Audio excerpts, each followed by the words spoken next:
Compañeros, vamos a hacer un pequeño vídeo sobre lo que está pasando en Sudán. No voy a entrar en lo que es el origen del conflicto ahora mismo que hay, que no es más que una lucha de poder entre dos militarotes, dos generales, después de haber dado un golpe de estado que ya derrocó al que mandaba antes, que también era otro militar, y al cual se le había imputado por genocidio como consecuencia del conflicto de Sudán del Sur. En realidad son todos lo mismo y ahora mismo no es más que una lucha de poder que afecta o perjudica a su propio pueblo, al pueblo sudanés, pero sobre todo en lo que a nosotros nos importa en este canal, afecta mucho a los viajes en moto.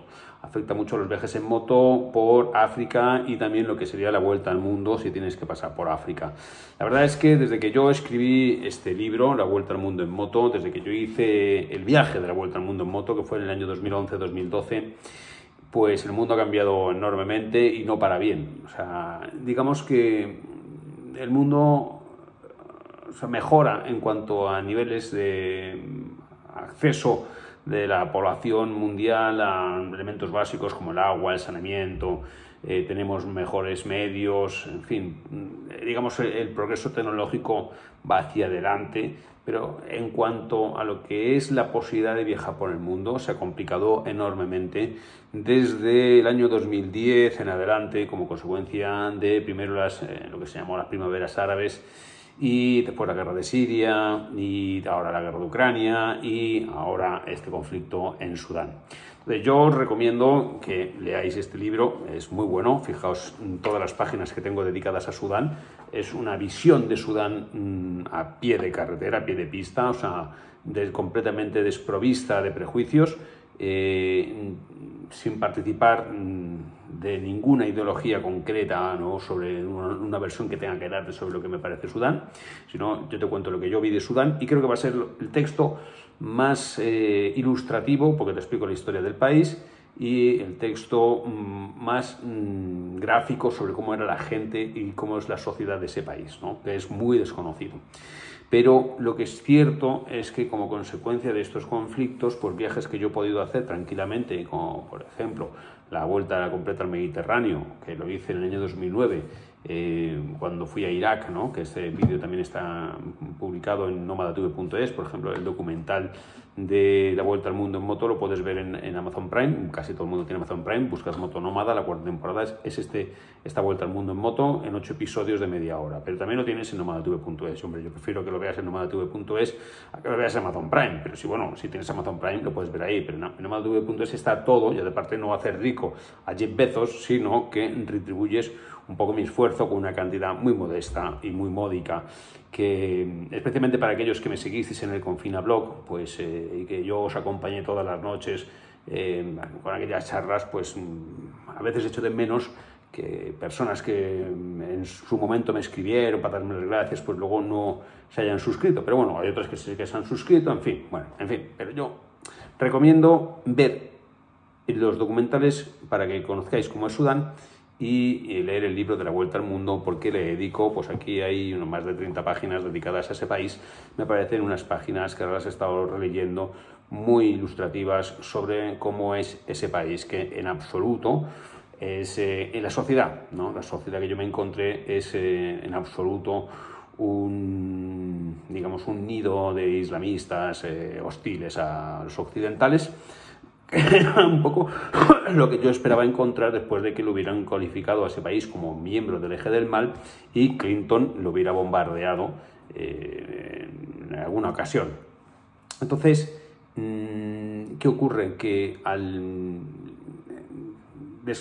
desestabilizarse los países, pues aparte de que es muy injusto para sus poblaciones, porque yo creo que la mayor injusticia es siempre el desorden, o sea, puedes tener un dictador, pero es que al final si el dictador mantiene eso en orden, es mejor para la población el vivir con orden que pretender que venga la democracia tirando gobiernos y sin más. Eso ya lo hemos visto desde Irak hasta aquí, que no sucede, ¿no? Entonces, nosotros alumbramos en los periódicos, vimos aquello de las primaveras árabes, justo yo en ese momento estaba haciendo la vuelta al Mediterráneo, entonces pasé de Turquía, me fui a Irak, después a Irán, después a Siria, Jordania, Líbano, luego pasé a Egipto, a Libia, a Túnez, y ya regresé desde Túnez.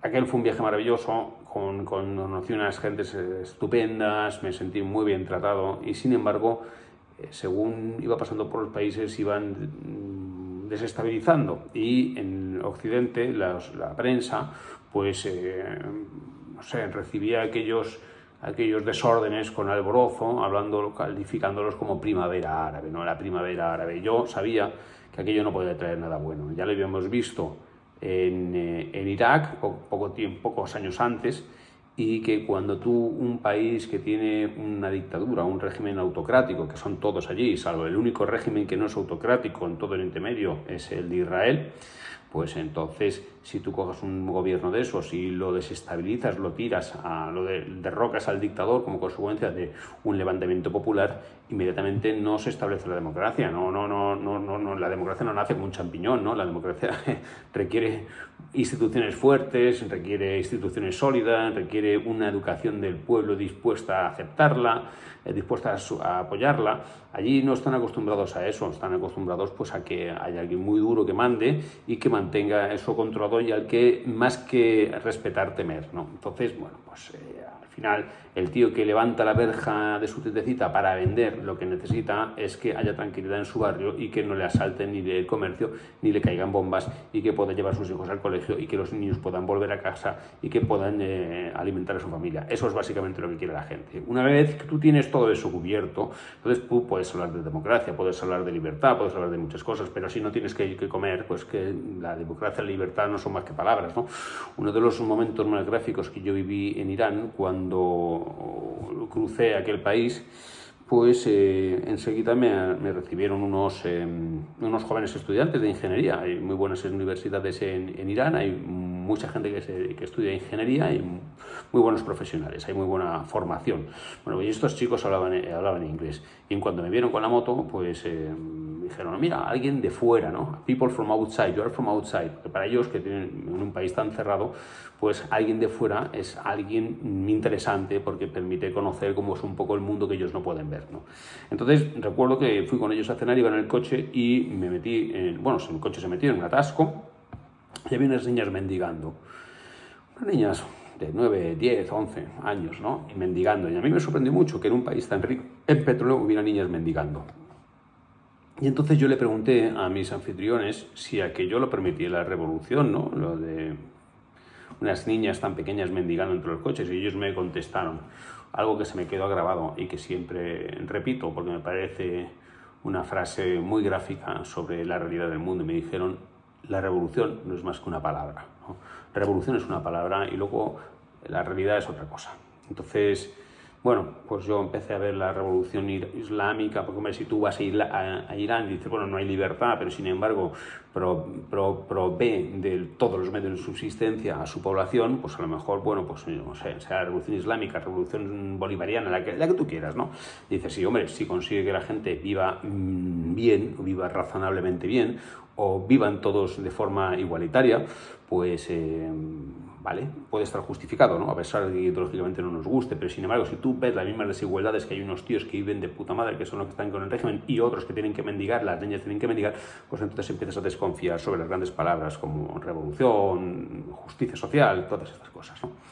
Entonces, bueno, pues un poco de eso va el libro, ¿no? Yo, pues si me lo permitís, os leo algunos párrafos, así al azar, ¿no? Porque yo, por ejemplo, cuando llego a Sudán, que yo llegué a Sudán, vamos a ver, la forma de llegar a Sudán es un país que, si tú vas a hacer la ruta del este es una ruta más sencilla que la ruta del oeste para hacer África, ¿no? Si tú vas a bajar hasta Ciudad del Cabo, la ruta más interesante, más clásica, más ruta es hacerse todo, la costa este y la costa oeste. Pero bueno, si tú solamente quieres hacer el descenso por África, ¿no?, hasta Ciudad del Cabo, y desde allí mandar la moto a otro sitio, bien sea devolverla a Europa o bien sea seguir la vuelta al mundo y mandarla a otro continente, pues entonces la ruta más sencilla es, no porque sea, ahora mismo es más sencilla también porque han asfaltado la ruta de Moyale en el norte de Kenia, ¿no? Pero cuando yo lo hice no estaba asfaltada, pero es más sencilla en el sentido que los países son más grandes y son menos fronteras. mientras que la ruta del oeste, el camino es más largo y tiene unas fronteras muy jodidas, o sea, donde hay los visados muy difíciles de conseguir, ¿no? No es que haya diferencia en cuanto a, digamos, el comportamiento de la gente, porque la gente se comporta, la verdad es que viene en todas partes, y los países, tanto los ribereños, tanto de un lado como del otro, de la costa este como la costa oeste, eran más o menos estables hasta este conflicto ahora en Sudán. Y el problema es que tanta frontera multiplica la corrupción, multiplica las dificultades burocráticas. Entonces, hacerse todas las fronteras del oeste es mucho más complicado y los visados son más difíciles de conseguir que hacerse la frontera de la ruta del este. Pero bueno, la ruta del este, que es una de las clásicas, que empieza en Egipto, luego pasa a Sudán, luego pasa a Etiopía, luego pasa a Kenia, luego pasa a Tanzania y luego pasa puedes ir por Mozambique o por Malawi y para llegar a Sudáfrica y ya llegarías a Ciudad del Cabo, tendrías que cruzar toda Sudáfrica, o como hice yo en 1 millón de piedras, que yo de Tanzania pasé a Zambia y de Zambia a Zimbabue y de Zimbabue a Sudáfrica para meterme después en Botswana, de Botswana a Namibia, es decir, así crucé de la ruta este a la oeste y luego descendí por el oeste, por Namibia hasta Ciudad del Cabo y luego hice parte de la ruta del este hasta Mozambique, pasando por Lesoto y Suazilandia. Por eso 1 millón de piedras es un libro muy interesante, pues toda esa cantidad de países que estuve recorriendo. Pero en el caso de la Vuelta al Mundo, yo cuando hice la Vuelta al Mundo, ya como había empezado mi viaje de 1 millón de piedras en Kenia, en Nairobi, lo que hice fue llegar hasta Nairobi y de Nairobi mandar la moto a la India, ¿no? O sea, ya no volví a hacer ese tramo porque ya lo había hecho antes, ¿no? Entonces, la ruta clásica empieza en África, no empieza en Egipto, luego pasa a Sudán. Entonces, si tienes Sudán bloqueado, pues ya no puedes hacer la ruta de África, ya no puedes hacer la ruta del este. Con lo cual, la ruta más fácil que había, que la ruta del este, o más fácil, o bueno, desde el punto de vista administrativo, se te complica enormemente, ¿no? Era difícil conseguir el visado de Sudán, era difícil conseguir el visado de Etiopía. El visado de Etiopía no es fácil conseguirlo, sobre todo no es fácil conseguirlo si vas desde el sur hacia el norte. Es decir, en Kenia no se puede conseguir el visado el visado de Etiopía. ¿Por qué? Porque la embajada etíope de Nairobi te exigen que seas residente en Kenia para poder pasar, para concederte el visado. Si no eres residente extranjero, o traes el visado de casa o no te lo dan. En cambio, en Sudán, en Jartum, era relativamente sencillo conseguir el visado de Etiopía. Es uno de los, pero bueno, sencillo entre comillas, ¿no? O sea, que había sus complicaciones que están contadas aquí. Entonces, sea como sea, Sudán es un sitio absolutamente esencial en la ruta. Si está bloqueado por conflictos, pues bueno, por una parte no quiero pensar en lo que estén pasando ahora mismo los quienes estén dentro, a los overlanders que les ha pillado adentro, porque además no es fácil salir de Sudán. Es decir, salir de Sudán por el sur hacia Etiopía es una frontera terrestre, no tiene más. Sin embargo, salir de Sudán hacia el norte o entrar en Sudán desde el norte, desde Egipto, es complicado porque se tiene que hacer por un ferry. Se tiene que hacer por un ferry terrible. Os recomiendo la lectura del libro o sobre todo la visión del documental para ver cómo es ese ferry. Yo lo filmé bastante bien. Es un ferry que cruza una presa del Nilo y el lago Nasser y no sale todos los días, sale cada semana. Entonces, si llegas a Wadi Halfa, te puedes quedar una semana allí encerrado, sin poder ir a ningún sitio, porque hasta que no llegue el ferry no te puedes ir. Y puede ser que llegues y resulte que el ferry está lleno porque solamente se admite un número determinado de vehículos. Los vehículos van aparte, no van en el ferry, van aparte. Pero si no hay sitio donde van los vehículos, tú no puedes montarte en el ferry. Entonces yo he llegado allí y he visto a gente que se ha tenido que quedar esperando 2 semanas a poder cruzar. Entonces quedarte 2 semanas en Wadi Halfa, ya te digo yo que no es plato de gusto, pero además, si encima hay una insurrección, pues entonces se puede poner la cosa muy complicada, porque allí en esos países sucede lo que pasó en Afganistán. En Afganistán habían montado allí un ejército, lo había pagado Estados Unidos y la OTAN, tenía allí un ejército súper bien preparado, súper bien armado, habían estado invirtiendo pasta por un mogollón de dinero para formar aquel ejército, y en cuanto a Estados Unidos se fue y la OTAN se fue, y vinieron los talibanes. ¿Qué hizo el ejército? Desbandada. O sea, no defendieron ningún régimen, no defendieron el gobierno, no defendieron nada. En cuanto ven que las tornas cambian, o sea, salvo que sean grupos tribales enfrentados, la gente cambia de lealtad. Entonces, en el momento en que tú ves que puede ganar un aspirante, te haces ese aspirante, ¿no? Y mientras tanto te quedas quieto, ¿no? Entonces puede ser que en un momento determinado la propia policía que está en Wadi Halfa, el propio ejército que está en Wadi Halfa, esté esperando a ver por dónde van los tiros. Y eso provoca el desorden y el caos, y si eres extranjero no te conviene, ¿no?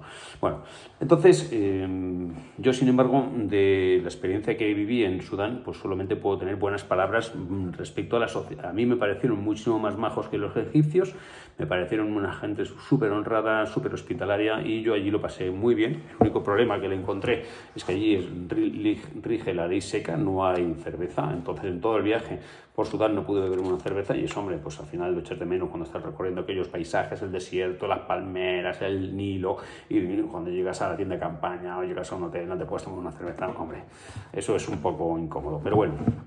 En cuanto llegué a Etiopía me desquité, en la misma frontera, también está con todo aquí. Bueno, entonces yo aquí en este libro te cuento el conflicto entre el norte y el sur de Sudán, ¿no? Aquí, por ejemplo, hay un párrafo donde lo explica. Yo cuento toda la historia, pero creo que es interesante que en los libros que leas de viajes en moto te cuenten no solamente la aventura, sino te cuenten también la historia de los sitios, ¿no? Porque es importante conocer la historia de los sitios, cómo son así, porque se han formado así, y eso te permite conocer y explicarte a ti mismo por qué encuentras lo que encuentras allí, porque la gente es de esa forma.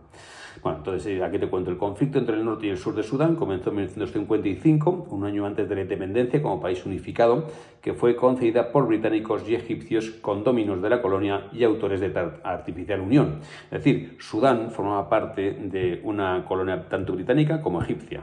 Egipto era parte del Imperio Otomano. Cuando el Imperio Otomano colapsa, entonces se convierte prácticamente en un protectorado británico, ¿no?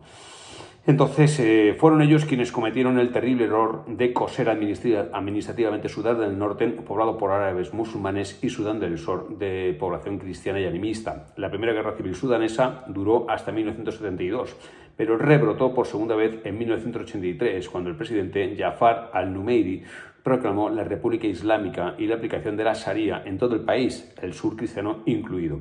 Tras atrocidades sin cuento, el nuevo alto el fuego se logró en 2005 con dos importantes acuerdos: la celebración del referéndum de independencia y el reparto de los beneficios del petróleo, que se produce mayoritariamente en Sudán del Sur, pero que solo puede exportarse a través del puerto al Mar Rojo de Sudán del Norte. Bueno, esto tiene un montón de párrafos así para que conozcáis un poco la historia, pero yo creo que una de las cosas que más, también te hablo de Jartún. Jartún es una urbe de 5 millones de habitantes. Me recibe el populoso barrio en Omdurman y su atasco de taxis amarillos y autobuses humeantes. La multitud se entremezcla con los vehículos, huele a gases de tubo de escape, a basura podrida, a humanidad reconcentrada. Aquí viven los pobres, y aquí está enterrado Muhammad Ahmed, un antiguo negrero que se proclamó Mahdi, descendiente directo de Alí, yerno del profeta, y el que debía combatir al maligno.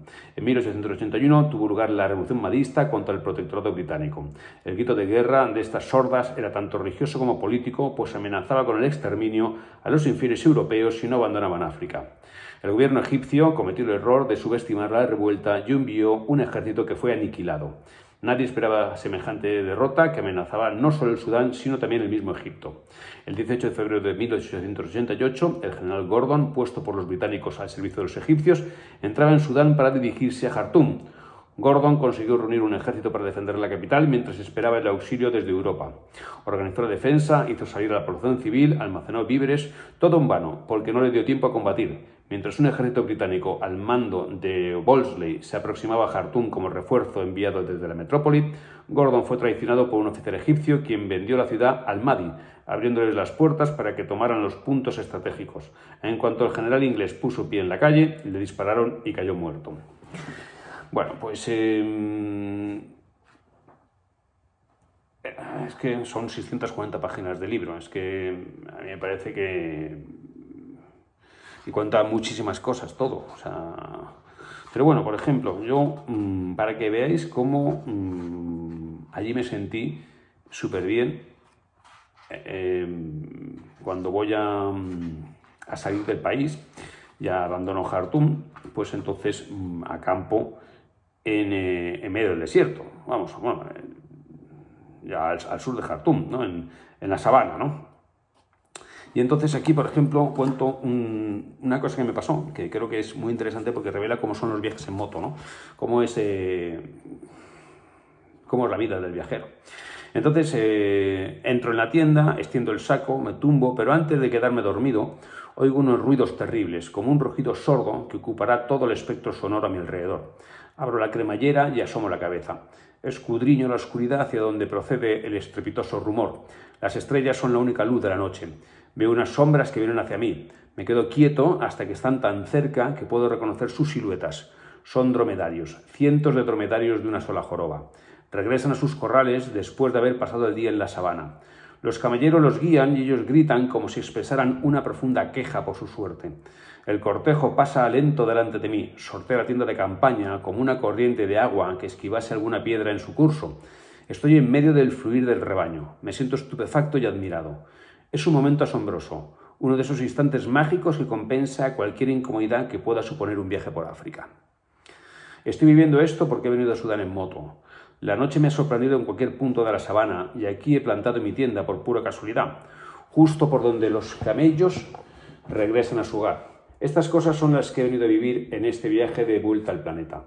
La moto siempre ha sido para mí un vehículo indispensable para conocer el mundo, pero el descubrimiento es lo más importante. Nunca he olvidado que el primer plano es para los seres humanos y sus historias y que el vehículo permanece difuminado tras los verdaderos protagonistas. Por eso yo no hablo de mecánica, de si el aire o el agua refrigeran mejor un motor, de si la suspensión electrónica mejora la convencional. Esos detalles a mí no me interesan. Lo que me interesa es la vida en toda su diversidad y lo que de ella puedo describir viajando sin barreras entre el mundo y mi mirada. Por eso viajo en moto, por eso escribo, por eso estoy tan feliz ahora mismo entre esta manada de apestosos camélidos. Una vez el desfile se pierde en la oscuridad, regresan los camelleros. Son 5, se plantan delante de mí y piden agua en árabe. Creo que lo hacen solo por tener una excusa para hablar conmigo. Les contesto que solo tengo para mí. El jefe entiende y ordena la retirada. Se van a galope tendido sobre sus monturas. Pero no será la última visita nocturna. Cuando me dispongo a regresar a la tienda, veo las luces de un coche circulando a toda mecha por la pista. Pasa a mi lado, frena, da la vuelta, viene hacia mí, iluminando el vivac con sus luces largas. Se detiene a pocos metros. Nadie se apea. Esperan. Me acerco con la linterna de frente. Son 3 árabes con sus blancas vestiduras. Estrecho las manos del conductor y de los pasajeros y les digo que voy a Etiopía. Él contesta que debería dormir en el poblado, que hay pocos kilómetros. Respondo que gracias, pero que no, que mañana saldré muy pronto y que aquí estoy bien. Él comenta algo en árabe y los otros 2 tipos se ríen. Ya estoy acostumbrado a esto. Los occidentales le resultamos tan graciosos que yo mismo no entiendo cómo no estallo en carcajadas cuando me miro en el espejo, aunque la verdad es que no sé cuánto tiempo hace que no me miro en un espejo. El tipo añade que por aquí pasa gente. People, dice. Ya, contesto en inglés, pero no hay problema. La gente en Sudán es buena. Y es la verdad. En este país siento que puedo acampar en cualquier sitio. Una vez apague la luz, nadie me molestará. Es una norma de nómadas. El tipo asiente y se marcha. Entonces entro en la tienda, cierro la cremallera, duermo en el saco y paso una noche bastante tranquila. Bueno, pues esto es lo que, tantos otros fragmentos, anécdotas contadas en el libro, que es un viaje alrededor del planeta donde me van pasando todo el rato cosas, ¿no? Porque en la moto es lo que pasa, empiezas a andar y te pasan cosas. Pero lo que permite es conocer los países de una forma muy directa y por tanto cuando lees en un informativo que algo está pasando en un país y lo he mencionado en el libro, no quiere decir que lo he visto de cerca, que he conocido a sus personas, que he conocido a sus gentes, que he vivido cómo es desde dentro, ¿no? Entonces tengo una visión muy diferente a la que se ofrecen los informativos que siempre se quedan en la superficie, porque cualquier periodista que vaya a Sudán ahora mismo, o que haya estado en Sudán, se queda en Jartum, se queda en la capital. La capital no tiene nada que ver con el resto del país. Lo que está pasando allí estará pasando en la capital y no se sabe, ni desde luego no tiene nada que ver con lo que te vas a encontrar, ni siquiera ahora. Lo que pasa es que ahora, si hay conflictos, si hay disturbios, si hay insurrección, se complican las cuestiones burocráticas, es decir, te puedes encontrar con que no sepas quién te va a dar el visado, que no sepas si te van a poner el sello en la salida, si te van a dejar salir del país, no se sabe, ¿no?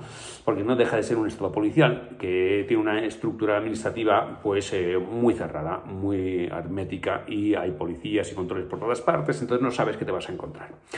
Entonces, bueno, pues eso es un poco lo que quería comentaros hoy, la importancia que tiene la estabilidad de los países para poder recorrerlos, para poder viajar en moto, cómo eso nos puede perjudicar a los viajeros, sobre todo si estamos dentro, y la necesidad de tener buena información. Y esta información, la que contiene este libro, es siempre mucho más precisa, mucho más ajustada, mucho más real que la que puedes encontrar en un informativo por gente que no ha estado nunca allí o que no ha salido del hotel en la capital. Así que nada, muchachos, ya sabéis, La Vuelta al Mundo en Moto. Recomiendo que lo veáis en Amazon Prime, si lo tenéis, el documental Moto Nómada, 4ª temporada, que leáis el libro, 30 pavos, 740 páginas, lleno de fotos. Esto es mi mejor libro. Y que os suscribáis a nomadatv.es, hombre, que la verdad es lo que nos va a permitir seguir viajando y seguir contando historias como esta. Venga, buenas noches o buenas tardes o lo que sea.